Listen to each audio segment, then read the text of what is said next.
ඔබට ඒ කාන්තයේ සුගතිය උපදින්න උපකාර වෙන කාරණා කීපයක් තියෙනවා.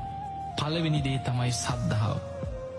ඔබ නිතර බුදුගුණ සිහි කරනවන, ඔබ නිතර ධර්මී ගුණ සිහි කරනවන, ඔබ නිතර ආරි මහා ශ්‍රාවකයන්ව සංඝයාව ගුණ වශයෙන් සිහි කරනවන, ඔබේ හිතේ තුනුරුවන් ගැන අප්‍රමාණ සද්ධාවක් උපදිනවා. එහෙම සද්ධාව ඉන්ද්‍රයක් හැටියට, බලධර්මයක් හැටියට, සීක බලයක් හැටියට දියුණු කරගත්ත කෙනා, ඒ කෙනා කවදක් කොතන කොයි මොහොතේ මැරුණත් ඒ සද්ධාවම බලවත් වෙලා ඔහු මරණින් මත්තේ සුගතිගාමී වෙනවා.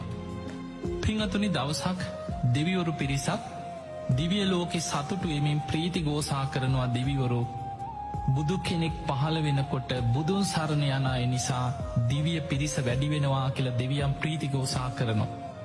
ඒකට හේතුව බුද්ධ ශූන්‍ය කාලවල